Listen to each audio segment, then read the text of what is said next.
Welcome to the Mile High Church podcast. I'm Josh Reeves, and we would love to see you here in person sometime. Our services take place in Lakewood, Colorado at 8 and 10 a.m. You can also catch our broadcast every Sunday morning at milehighchurch.org. Does God love abundance is today's topic. What's the spiritual center of abundance and how to be with abundance in all realms, including money and financial abundance? And so I believe that one of the first things we have to take a look at is a rumor that's been being spread for eons amongst human beings. Rumor has it that some beings and some traditions believe that to be prospered by God means the deepest level of humility possible, which means living small, means not having things. And in this day and age, I can see how some of us are very triggered by the degree of materialism that's going on. We hear the statistics about how many people now have the wealth that appears to be on the planet versus the rest of us. And it can feel very disproportionate and unequal. And we can start to resent those greedy people. And probably a bunch of them are greedy.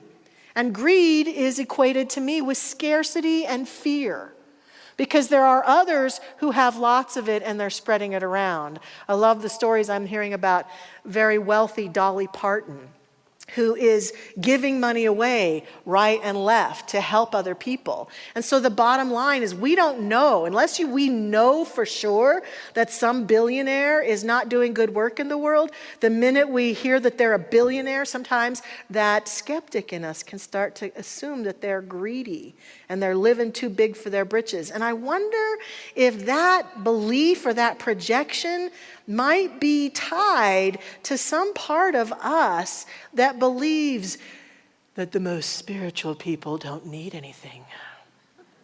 The most spiritual people don't need money. They don't need clothing. They don't even need a house over their head. The most spiritual people wander through the world and don't need anything physical at all. And the more spiritual you are, the less you need to have. There's that kind of humble feeling. And so for those of us who are spiritual seekers, if we've got any of that going on inside of us, the minute we start to talk about or think about or look at acquiring more, becoming more abundant in some area of life, especially financially, that guilty feeling can take us down if we've fallen prey to it. That's probably why I never became a nun when I was a Catholic, because it didn't really resonate too much with me, I will have to say.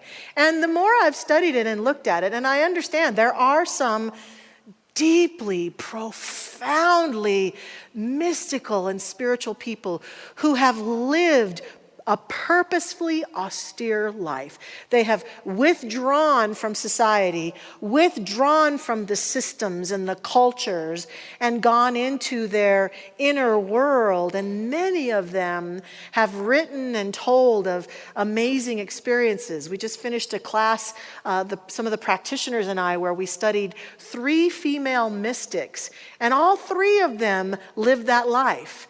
And they didn't have anything, and they revered poverty. One of them even basically starved herself because she thought God would bless her more if she didn't eat and didn't care about things of the world.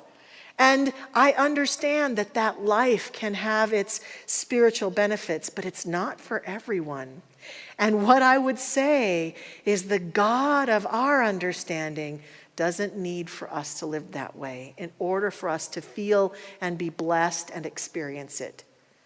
One of the main culprits in this narrative and in this rumor has been beliefs that people have articulated about the great teacher Jesus.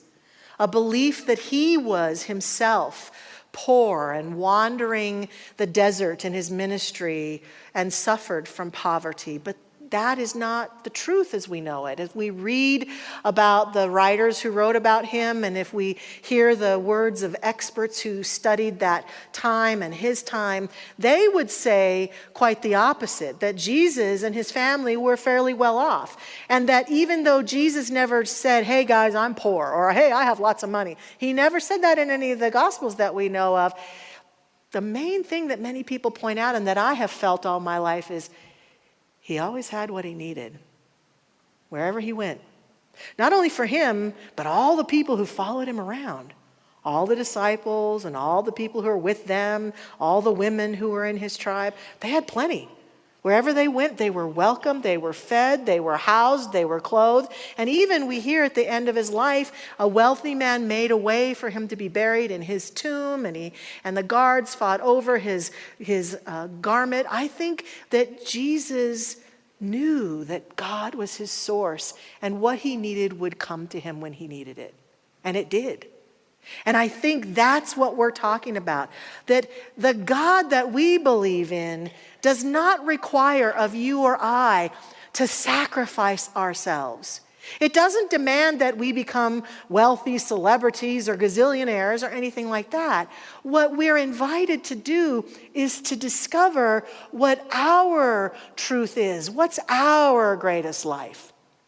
What makes us feel happy and content? And there will be some who will be blessed with an abundance of money or wealth or things. And there will be others who will find their center and live a simple life where everything that they need is provided for.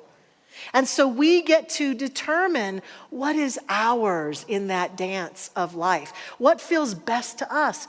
When do we feel most content? And recognize there's no God up there saying, well, I'm going to bless you. Here's $1 gazillion. You win, but you lose. I don't like you so much. There's not a God doing that.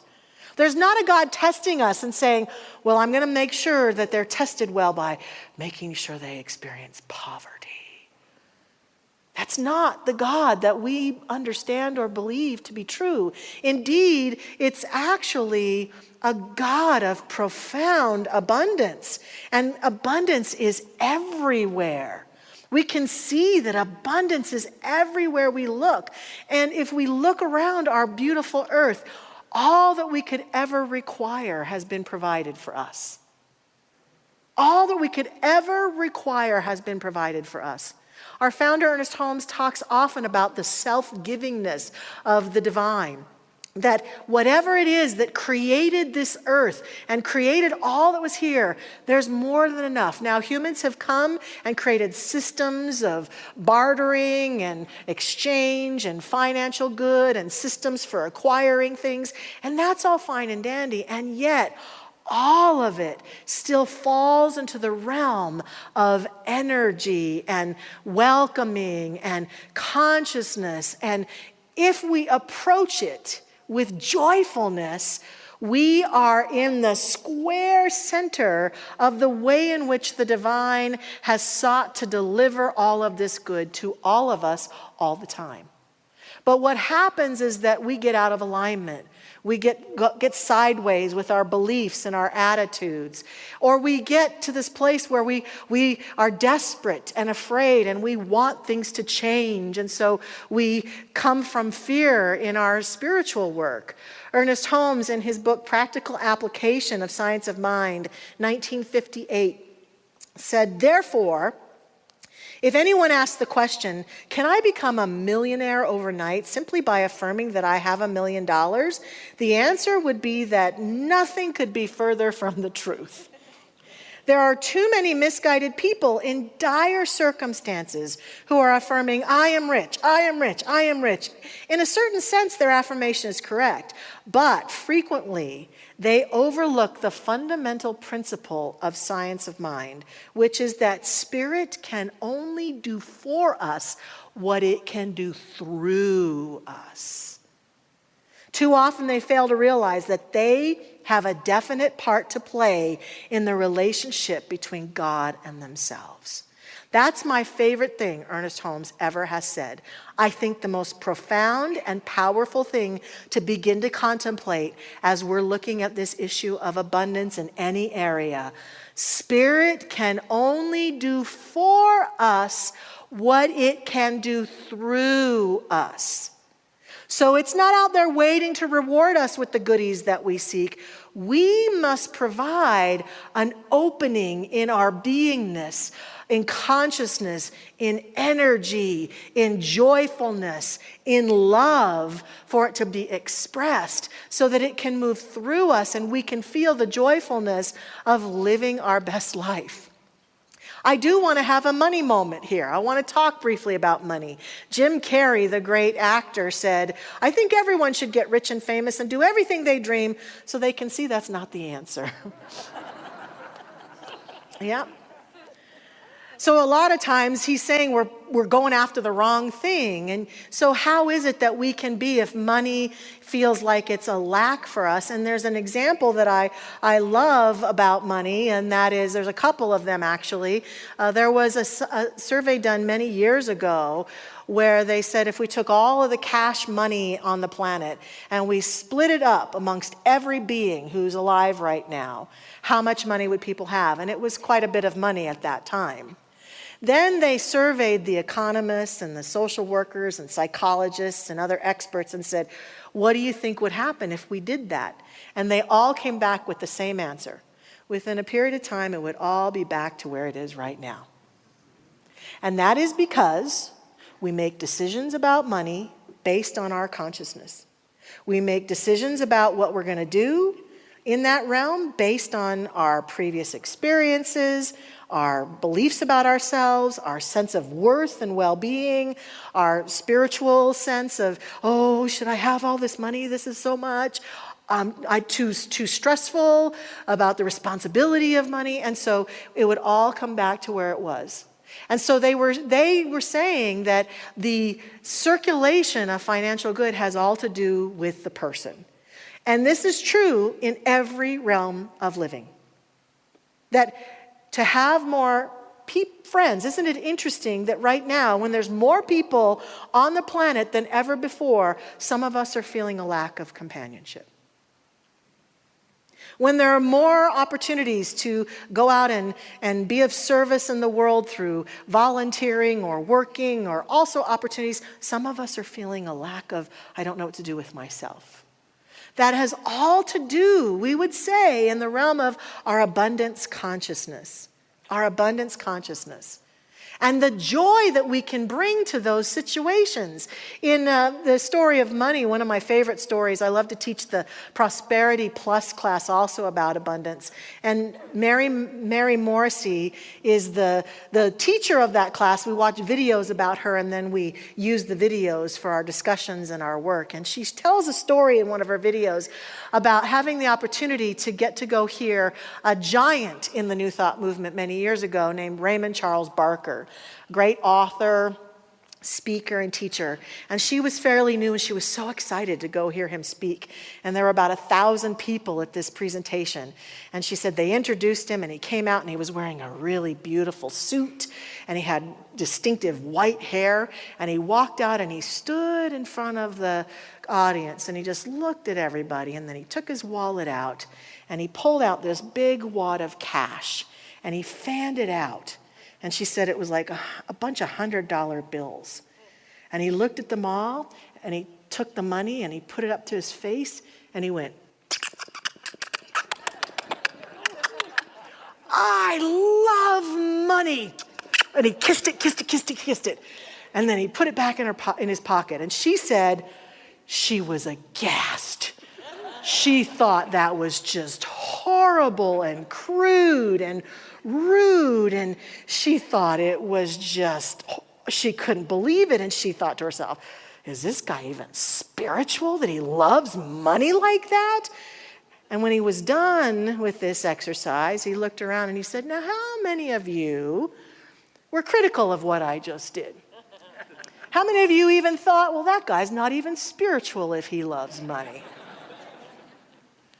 And then he said, and this really always hits me, he said, I want you to know, money heard you.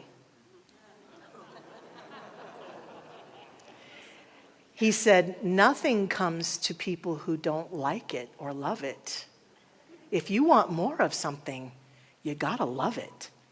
You gotta be joyful about it. He said, if I were to bring out a little 3-year-old boy and pick him up and hold him up in front of you and then kiss him and say, this is my grandson. I just love my grandson.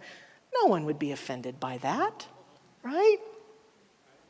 So why are we so offended, defended about money?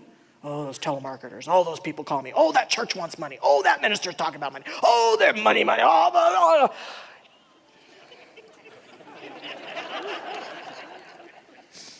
If we don't love it and have an opportunity to say, oh, isn't that cool? Great. I love money. They're talking about money. I love meditation. They're talking about meditation.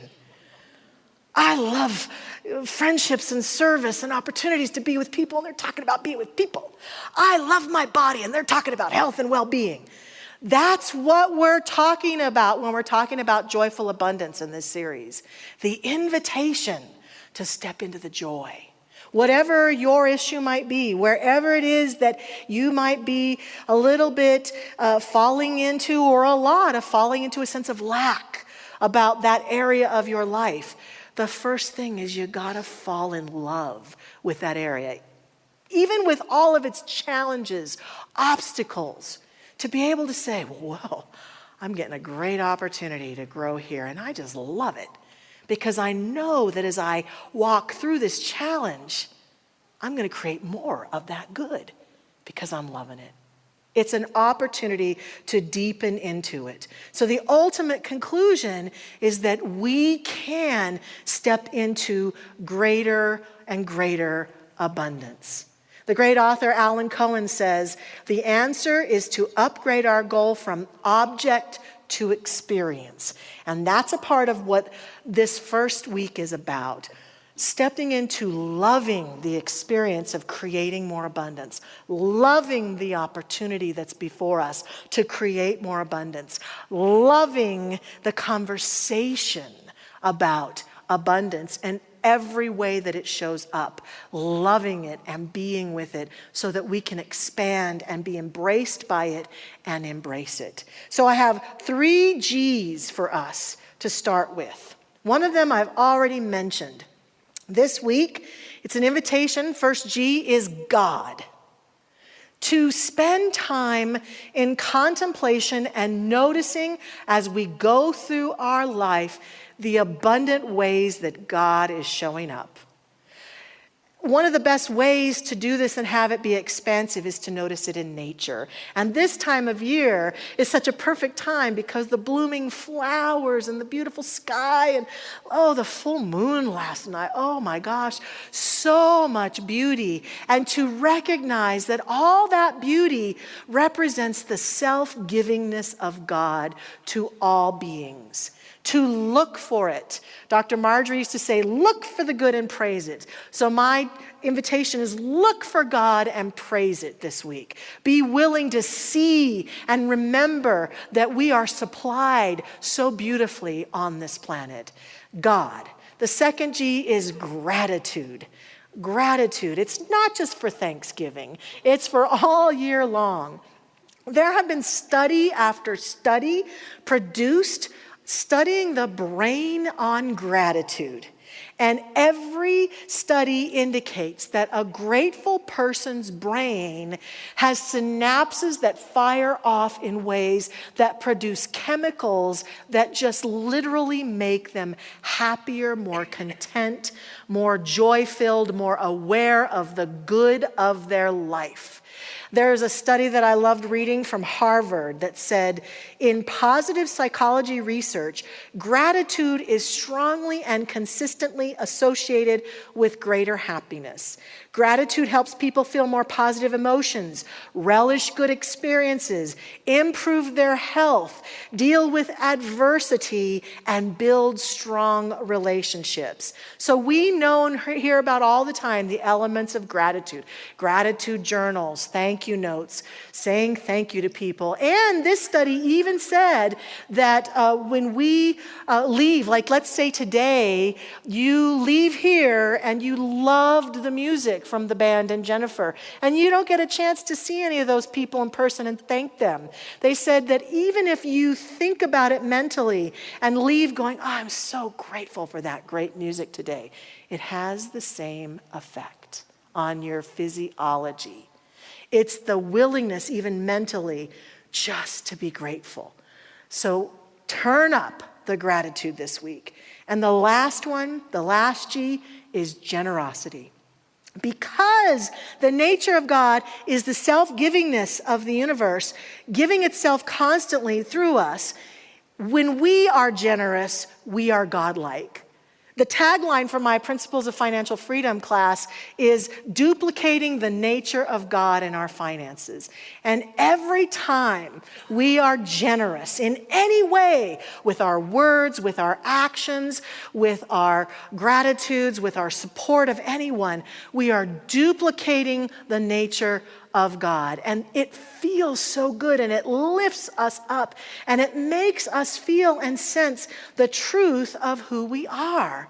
A few weeks ago, it was a Friday, which is generally my day off, and I was running around doing a whole bunch of personal errands.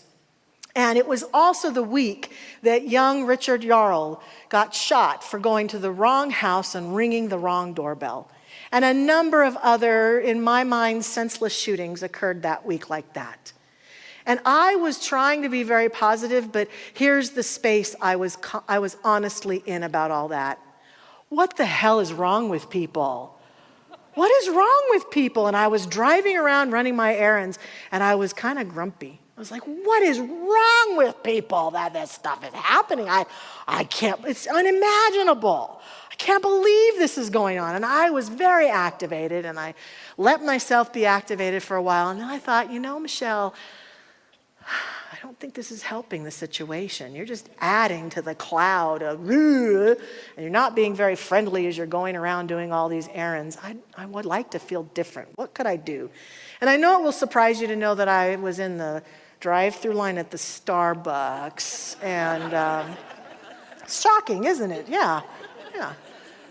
Hardly ever happens, right, Sherry? Hardly. Yeah. Shh. She said daily. And so I was in the line, and I was kind of contemplating this, and I looked in my rearview mirror, and behind me, I could tell there was a woman in a car with a bunch of teenagers, and the teenagers were like, I could see everything going on, and I was like, wow, okay. And so all of a sudden I was like, I'm going to pay for all their drinks. And I got up to the counter, and the barista said, okay, here's your bill. And I said, okay, great. And I want to pay for that car behind me. And she looked at me and she said, why would you want to do that? And I said, I don't know.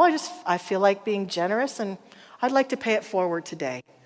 And she said, okay, sounds good to me. So she charged me for that, and I drove off and went about my day.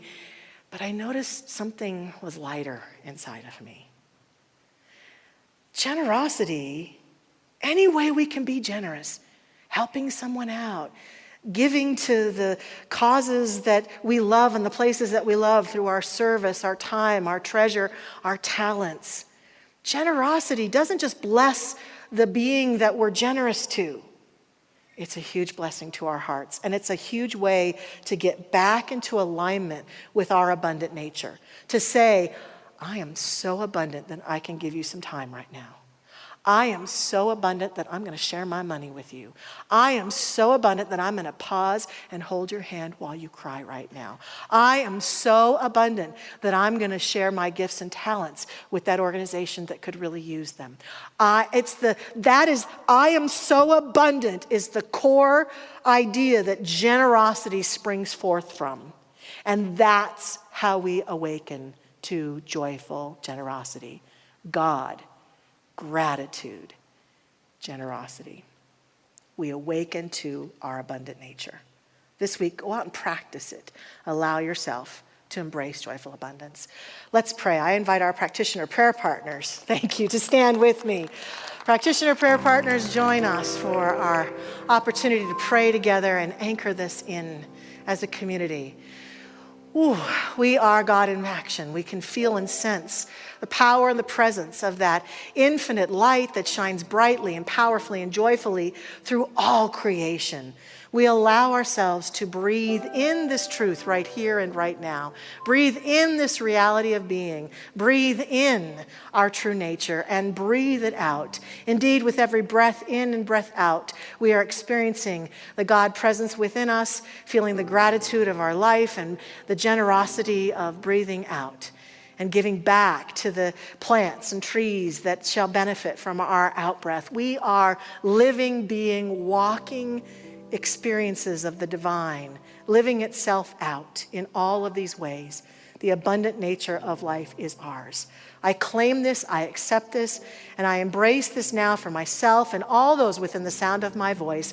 As we go forth, I declare that this is a week of joyful abundance for each one of us, a deepening, an opening, an expansive nature that has its way with us. And I'm so grateful for all the ways that it blesses us this day and every day. Thank you, life. We let this go. We let it be in absolute faith and trust. It is done. And so it is. Amen.